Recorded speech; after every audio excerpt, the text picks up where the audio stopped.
All right, everybody, good morning. It's about 4:30 in the morning here, which is, has nothing to do with this video. But we're going to do some clickbait today. The channel needs it, as lately it's been in its death throes, if you're just looking at raw views. But, that's all part of the plan. Now, 2 years ago, I could review an old mass drop no one gave a shit about, and it would crank out 20,000 views in a week.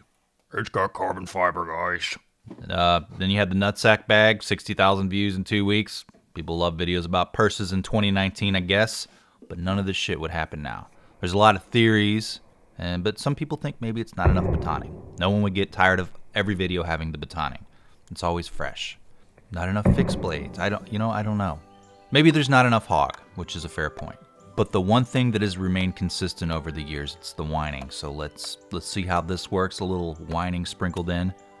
The one thing lately that has been working, though, are the overview video essays. The cold steel one, the fixed blade one, and there was that weird shovel one that did well that I did not expect. But we're going to do it the Advanced Knife Bro channel way. We're going to see how well this does. We're going to do a popular video topic, but with a niche, or one might say unpopular knife style. We're comparing 6 Swaybacks. Swaybacks are traditional knives, in case you didn't know. Maybe, you know what? Maybe there's a TikTok video about it you could go watch, okay? Okay, that was uncalled for. That's the knives talking through me. Now, I was going to do a straight-up Jack Wolf review of the new pattern called the Laid Back Jack, which, released on Friday the 13th, I don't know, like a week or two ago, depending on when I get this done. But I decided to put the hurt on my bank account and do a good comparison of several popular modern traditional knives. Now, I did air quotes around popular and traditional in case you don't agree. We're starting out at $15, and we're ending on a $275 price point. Now, $275, as you know, is the new $150. Some are going to use the space-age screwed-together technology, and others are going to use the old-fashioned pinned construction. When everyone got spankings, inhaled fumes from cigarettes from their parents, and leaded gas from their cars. You know what? And they turned out just fine. Oh, God, no, they didn't. Oh, God. You get different stuff for your money. Some people are willing to pay way more than others for certain features, You don't know what other people are willing to pay for the thing, that they want. Now, I don't know you personally. You seem all right. I see you drive an X5. Well, it's my opinion that you can get the same value out of a Chevy Traverse. You go to Costco like I do. What does a BMW have that my beige Traverse doesn't, Beige Traverse is a cool car. My brother-in-law owns one in dark gray. I think they call that magnetite nowadays. It's front-wheel drive. It's a little, great little SUV. I got a good deal from Ron. He hooked me up with the ceramic coating for only $300 and gave me a high five right before I drove it off the lot. It was a real fun experience, guys. Oh, boy. Now, let's start with the cheapie. Now, knife pattern most commonly refers to the handle style, the shape-ish. And then there's a colloquial phrase that goes with it. Sometimes they're funny, but most of the time it's not. And then the knife itself has a variation of blade shapes. Now, like everything, this isn't always true, and commenters will be very quick to point that out, that some patterns refer to the blade style. But for example, this pattern is known as the Swayback. Was it inspired by an old horse you had to put down with a shotgun in the front yard? Or was a designer inspired because they had literally just gotten their back blown out? I can feel it in my dentures. Good thing I haven't fixed it in. Now, the only thing we can really be certain about is I'll watch this again in a few years and really regret saying blow my back out, making a joke about it. Now, Swaybacks most of the time, but not always, have the Warncliffe or the shepherd's favorite, a sheep's foot blade style. You can just imagine I say most of the time when I make broader statements about knives, so I can just save time. Got to qualify everything. In fact, one of my all-time favorite comments is when someone under the Higanakami review said there isn't such a thing as a paper and steel alloy. Now, the Rough Ryder scene here was on special. I only took $15 out of the Second Born's college fund to buy it at C. Risner's. This one is known as their Half Hawk in Classic Carbon. Not really sure how they got around the Migratory Bird Act, though. Alright, you might say I'm trolling for a "there's no such thing as a Raptor and steel alloy" type comment. I guess the idea is it's kind of a halfway point between a hawksbill and a swayback. But I'd say it's more a swayback with a sheep's foot. It's a good value, and it's also the roughest of the bunch, as one might imagine. You have the action that is a muddy half stop and a lazy bounce back from the thumb there when you pop it. The walk isn't gritty, and some might prefer this to the crispness of the others. And they'd be wrong, but there's nothing I can do about that opinion. It's not really a light pull, though. Now, sometimes I don't have a good opinion, but in my opinion, I think the micarta looks great and has a roughish texture in the hands while not being splotchy.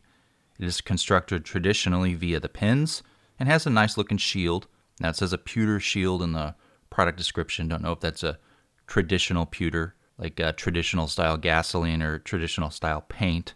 And let's look a little closer where the back spring and the tang meet. It's kind of sloppy and rounded, which I've been described as too. So maybe it's a compliment, you know?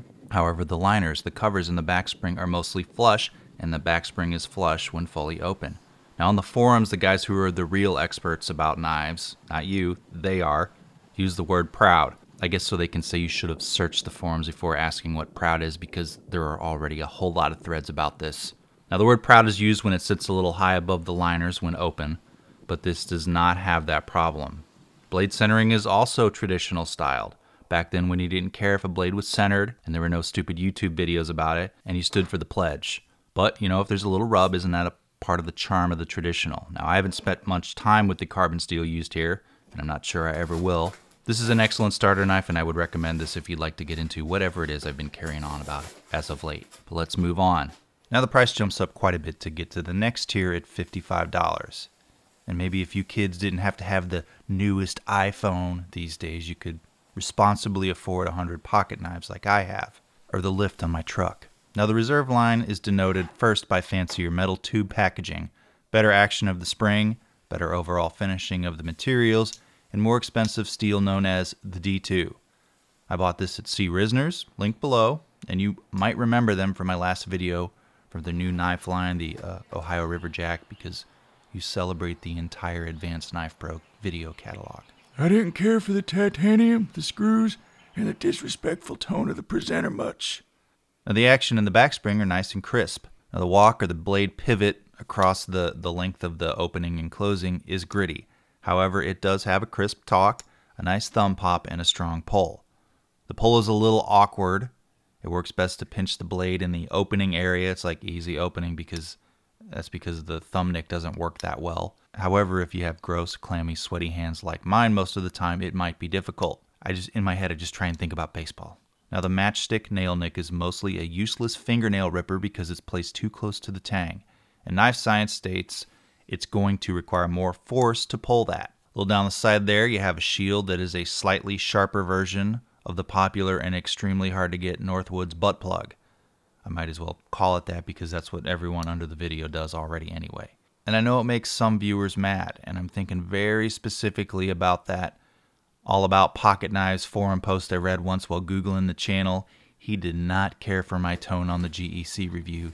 He said I didn't understand the knives, and he was concerned about the disrespectful tone. Now about the biggest material upgrades here over the regular Rough Ryder line is the D2 steel. Handle materials and basic construction don't change though, but attention to detail does, and there are less gaps, better centering, and a better and slightly sharper edge too. Now since I have about 6 other knives from the standard Rough Ryder under $30 line, those all seem to have a lower quality fitment and a muddier action. I only have one of the reserve line now, so it's this one, and I can't speak authoritatively if all the reserve line have the same quality, but for $55 it's pretty good.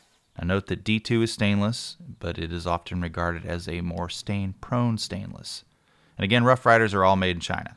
Now, I don't have a problem with that, but I do know a handful of post and runs under the videos do. China, no thanks, you fucking piece of shit. I hope they string you up and crucify you for what you've done to this country. Now, he's typing that out next to his girlfriend in church on his Galaxy, by the way. He's either 15 or he's like 55. And I found this good life advice. People with the worst social skills on the internet always need to be carefully considered and responded to because you might change their minds. Trust me, it's worth arguing with them. Now next is the case Swayback, the cutest of the bunch. These range from about $50 to $300 depending on handle materials and if it's a limited edition or not. Or it's free if you steal one from your favorite hardware store. Andy advocates petty theft. I'll kill the son of a bitch. Now these are made in the USA and can most of the time be found for about $65 to $70 for common varieties that are really mostly stainless steel. They occasionally do their CV edition, which is the carbon version. I mean, like honestly, do case fans prefer stainless? You know what? They probably do. What's that supposed to mean? Now I know about the CV runs because I see some Blade Forum posts that they did in 2016, 2017. So, you know, that's my research. However, they're not super easy to find in reasonable prices or availability. And If it turns out that all this information is wrong, then, well, you should make a forum post about how I'm a moron. Remember, the internet is built upon small grievances that are treated with hyperbole. Do your part and make the knife community as miserable as possible, like all the other niche communities. Now, I have exactly one other case knife, the Sodbuster, but I can make a very authoritative observation about the entire brand. Fit and finish seems to be better than the cheapest Rough Riders, but about similar to the Reserve line, maybe sometimes less, because the Reserve line has a pretty fine edge. Now, after feeling the edge of the case, I am truly sorry for ever complaining about Great Eastern Cutlery. Toothy, gritty, feels like an 80 grit was the finishing pass, which was just fine for our dads and grandfathers, just like, metal dashboards and no seat belts, and the green sawbone covers are pretty nice. I have no complaints about those. The Rough Riders, the case, and all the GEC have these nice thin brass liners.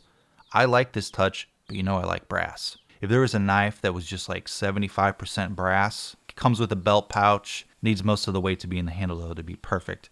Now, until they make a knife like that, I'm just going to keep looking, so let me know, guys, if they make one. Now. But here you get Case's True Sharp stainless surgical steel, which technically I guess makes you a doctor. But overall, I think this knife looks pretty great. I'm going to be honest, I love all the knives here. You get a wide variety of looks from a single pattern. The case overall is a little small and the action can be best described as muddy. It doesn't have the strongest spring of the bunch, probably just a hair above maybe the $15 knife. No strong pop back from the thumb either.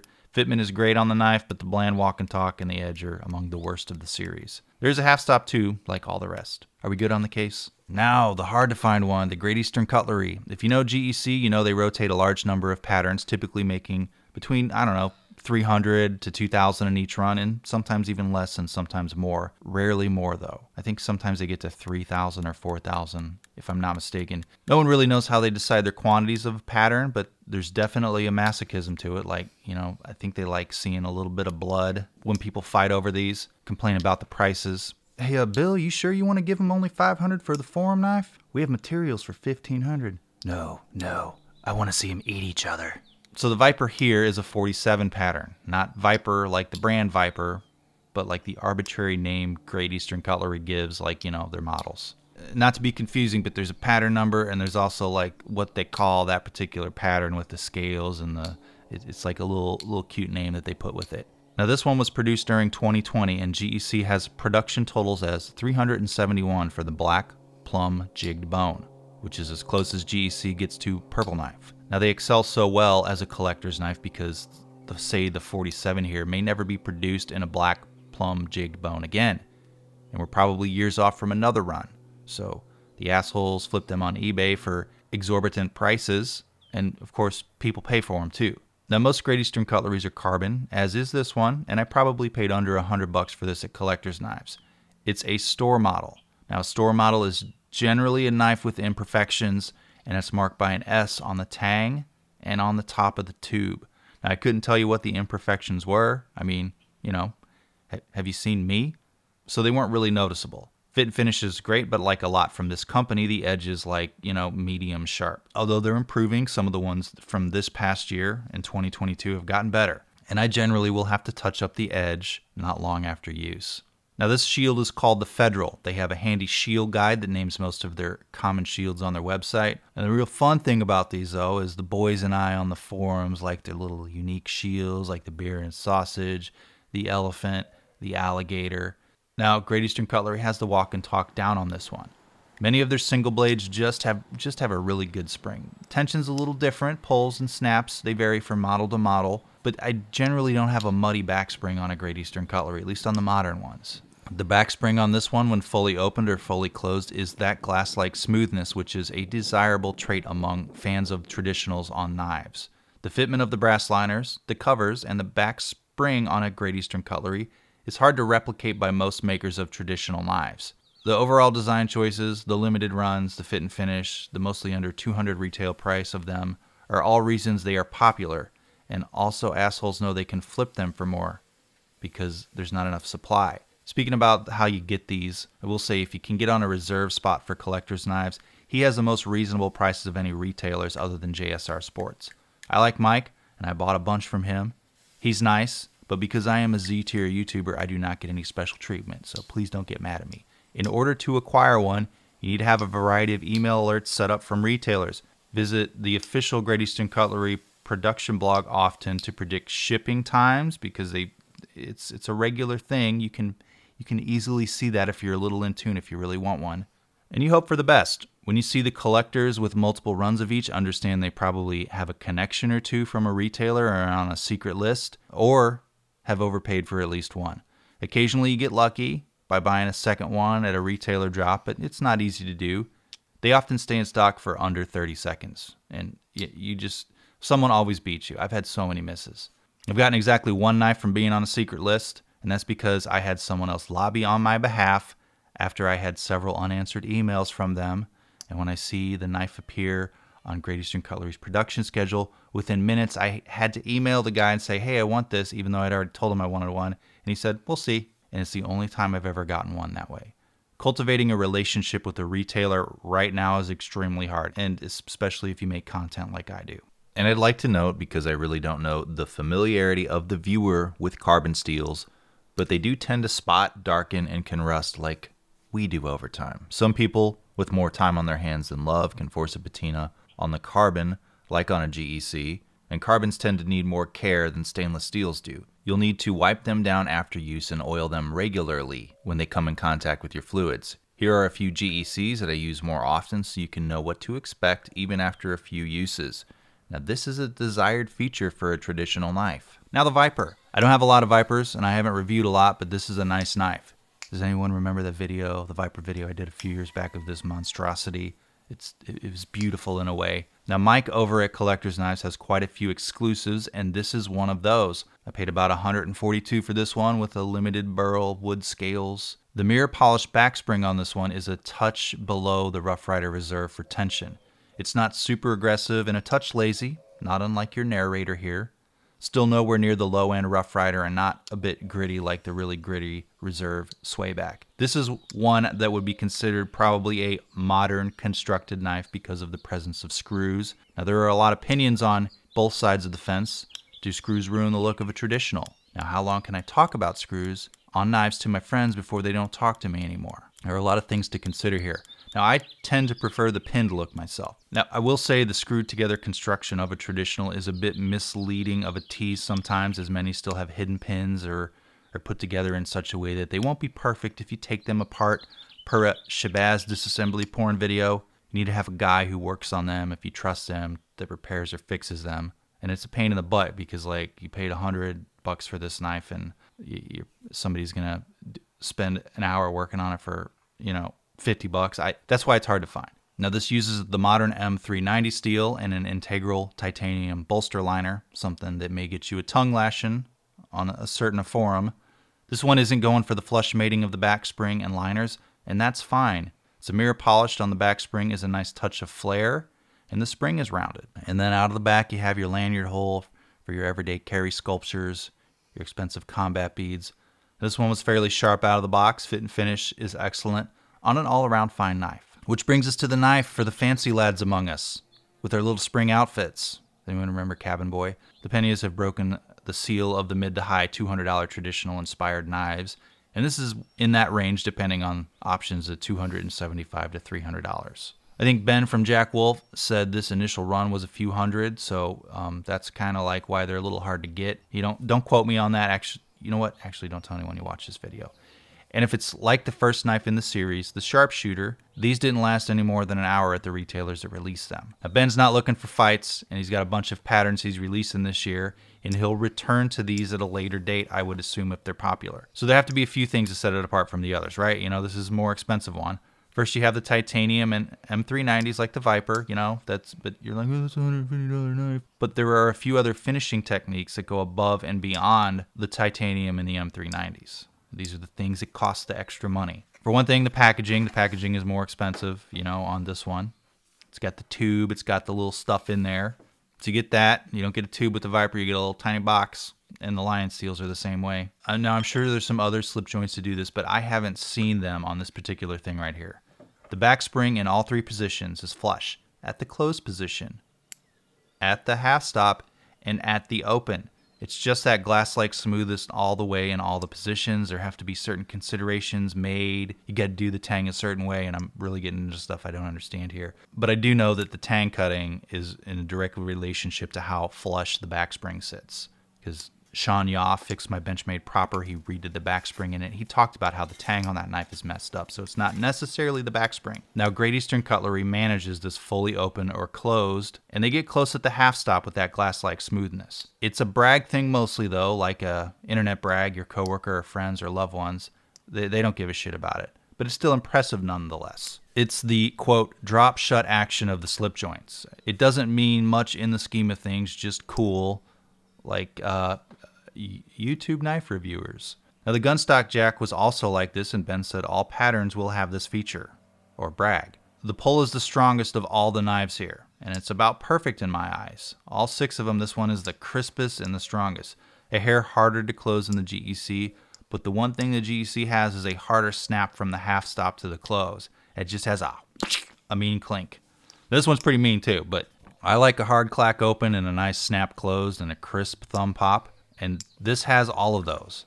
And while the blade spine is a standard stock size, M390, similar to the others here in their blade spine thickness, it has a real nice hollow thinned out grind near the edge. Best edge of all 6 easily. Now, the knife is topped off with a 90-degree spine, meaning if you're a person that likes extra work, you could strike a fire steel with it. I saw this on the Instagram survival app. The knife is well finished, and there is a crispness to the materials. I don't want to say hot spot because that's not what those are, but anyway, I tend to think the way and frequency you use traditional knives does not often lend itself to the words hard use. If you get a blister or a tender rub from a traditional, well, you must be trying to prove something to your feed and your followers. Now, these are just boring old pocket utility knives. They're not chef knives, not your tactical fantasy gear, where there were knives used to be used for before the tactical Americans assumed social media dominance with their manicured beards, Punisher skull, fashion flag lifestyle, their life tips, their pocket clips, their culture wars. I haven't looked in a while, but is there anyone slinging beard supplements yet? I feel like there should be. And Ben had mentioned that these go through an extra finishing technique for the way the spine remains flush, and he mentioned while you could disassemble these, it's best, not to. I don't know if you've learned anything about me over the years, but I don't often like taking apart knives. It's a waste of time, nearly all of the time. There's a chance for an 8% improvement, but I think there's an 11% chance of messing something up or stripping something out. Seems worth it to me, but on the other hand, it's content, right? The handle here is carbon fiber, or fat carbon jungle wear as the middle-aged, or millennials call it now. It's a nice look, but so's the micarta. So let's wrap it up. Now, I like traditional knives. I like a good shield and a good bone. Who doesn't? I think a nice smooth bone is probably my favorite cover material. There's something about the cleanness of a pin construction. And all of the knives seen here have different characters. And if I may offer an observation, in summation, Swayback is a knife of contrasts. Now, you got the aggressive and technically impressive laid-back jack. This is my absolute favorite pattern in the whole lineup Ben's producing. I love the Swayback. The quiet elegance of the Viper with its mirror finish spine and its slightly muted talk. And then the classic materials, looks, and great technical execution of the Great Eastern Cutlery. It's a perfect example of a good traditional, made in the traditional way. Nearly the same with the case. They gave it a good try though, and it's a nice saw-cut bone. And then there's the value and the materials of the Rough Ryder Reserve, arguably as well executed as the Great Eastern Cutlery, although there's a few little annoyances that keep it from being a Great Eastern Cutlery. And now there's a hit out on me. And finally, the extreme value, but rough around the edges, Half Hawk. And there you go. Anyway, thanks to Jack Wolf for providing the laid-back jack to the channel. And if you didn't realize this, I already gave away the gunstock pattern, which was the Sharpshooter jack. I just gave that away on Friday on Instagram. Last Friday. Now, it's hard for me to say if traditional modern-styled versions of classic pocket knives are becoming more popular. My view count on my videos wouldn't necessarily suggest that, and the smart-ass comments I get below the videos too. Wow, how am I supposed to use a knife that doesn't lock? I don't know. Good question. How do you? But I like them, and I like seeing more companies market and pay attention to details like the Jack Wolf. Okay, and Penny, I get it. Okay, I see the comments. I read about them all the time. I see them in all my feeds and all the drops. Every retailer carries them. I'm aware of them. Now, say for eBay, for the case, which was actually the best price, tells you the collector's market for case knives on eBay, Most of these knives came from collectorsknives.net and C. Risner's traditionalpocketknives.com. And honestly, I think these two retailers have gotten most of my money the past 3 years. Now look below the video for the Jack Wolf Knives dealer list.